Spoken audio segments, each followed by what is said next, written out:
Welcome to Just in Time with Dr. Justice, where people ask real questions for real pastors. Today, I have in the studio the amazing Maeve. He's one of the greatest rappers around the area. He is taking it by storm. Is in the studio today. Is in the show today. I don't know what is in his mind, and we're gonna get it rolled. All right. Welcome to the show. Thank you, Pastor. Welcome to the show. That was too much of an introduction. You're way too kind. Let's just go ahead and jump into it.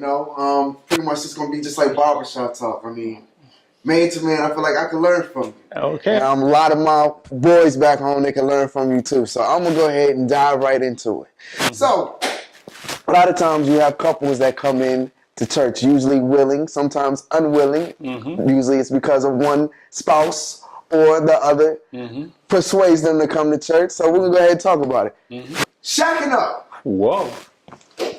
So how exactly does this work? Most pastors don't want to talk about it. Are they allowed to still come to church? Are they allowed to be active members of the church? So how do you deal with that? Especially if they come to you and they openly tell you, look, Pastor, we love the church. We want to become members of the church. But I'm letting you know I live with my girlfriend, or vice versa. Pastor, I want to let you know that I live with my boyfriend. Where's the next step that you guys go after that conversation gets had?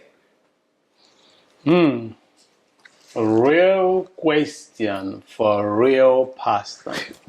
Your question is big. It's big. The question look like a rapper rapping something. Listen. I know it's a very huge question, and many pastors don't even want to touch it because you will offend many people. People will say that you are carnal, you are not real pastor because you are diving. I think in our generation, what pastors do these days, when this kind of question said, I will be praying for you, they send you in the Bible. But I'm going to try my possible best to answer it as real I can. This is real stuff. It happens in the church. It happens every day. But I think it's a very complicated issue. Why I say it's a very complicated issue is because it's in our area. It happens every day. And sometimes when you don't handle it very well, you chase people out of the church. But we're not in the business of chasing people out of the church. And some pastor will say, I don't care. I will call a spade a spade.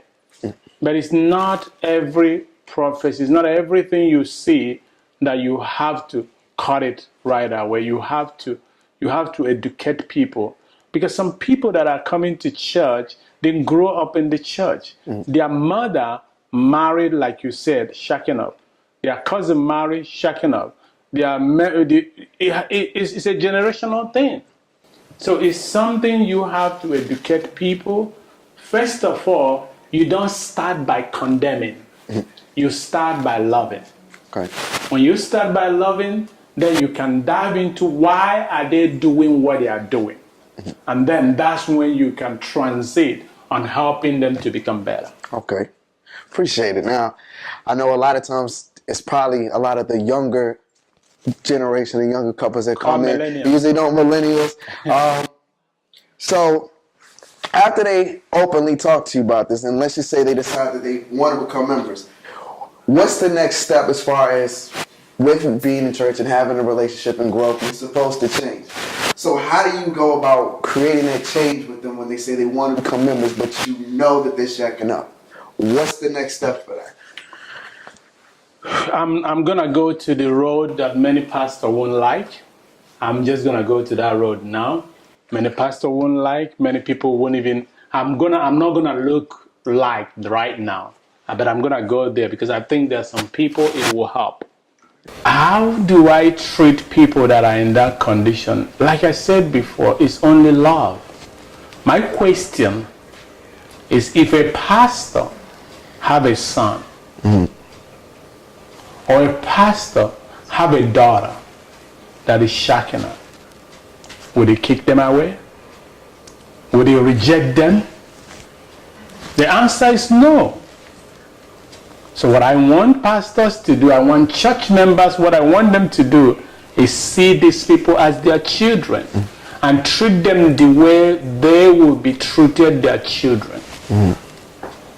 Wow, that's cool. That's really cool. I mean, it sounds like you have a really open church and an open congregation as far as you're working on building with people, not just tearing them down, but building them up, which is great.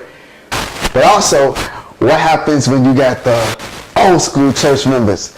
Now, they already know right from wrong, but maybe something has happened where they've been married before and now they went through a divorce and they don't want to be singing the rest of their life, but they don't want to get married again.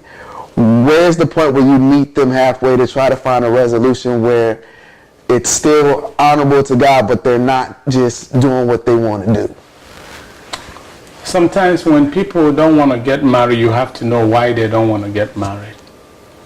Because we talk over people. We don't listen to people. One thing we have to learn, because people are people. People got heart. It's very important to hear people. When you hear people, you can minister effectively to them. But when you use Bible to shut them down, especially millennial or old school, you can't get them. So, like I said, everything end up in love. With love, you can penetrate, you can knock down the door you never know you can knock down. With love, you can gain somebody you never know somebody can gain. Love is the key. Period. All right, that's cool. I think I answered all your questions today. Oh, we're good to go. All right. Best experience of my life. All right. Thank you so much for coming. Thank you so much, Dr. Justice. All right, guys. This is it for us. And we just want to thank you again for listening. Like us, share this message, and thank you for Just in Time with Pastor Justice. We'll see you some other time. God bless.